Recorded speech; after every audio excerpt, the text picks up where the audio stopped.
Today, we're going to build up your digital self-defense so you can spot and stop one of the most common threats out there, phishing attacks. So, what even is phishing? Well, at its core, it's all about deception. Scammers pretend to be someone you trust, all to trick you into handing over sensitive stuff like passwords or credit card numbers. You can think of it like a digital con game, and today, you're going to learn all the rules so you don't get played. You know the feeling. An email pops up and it looks totally legit.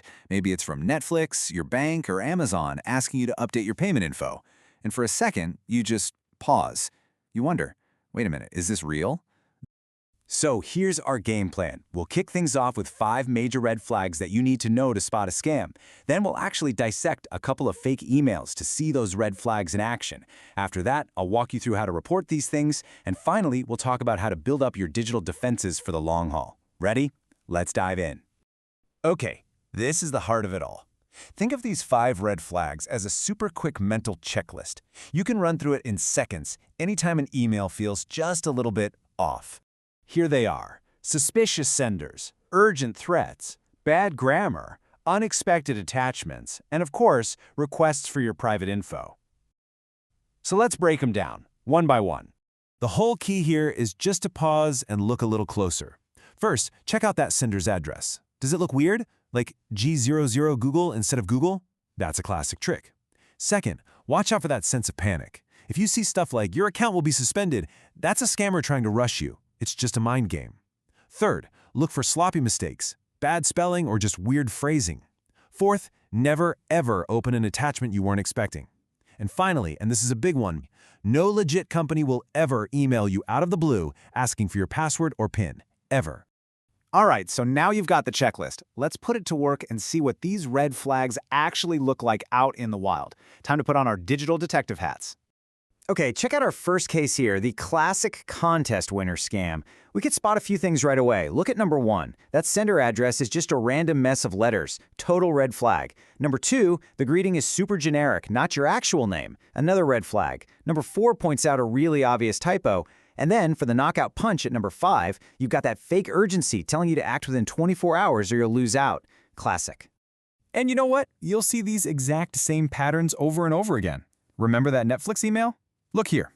At number 1, the sender's address has this long string of numbers. That's not what a real Netflix email looks like. Number 2 hits you with urgent language like "payment declined." And down at number 5, there's that time pressure again. That big update payment button?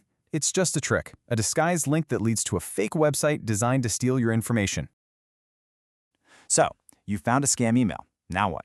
Well, first off, listen to your email service. A lot of the time, services like Gmail are already on the lookout and will slap a big, obvious warning right at the top of a suspicious email. When you see one of these banners, trust it. Just leave the email alone.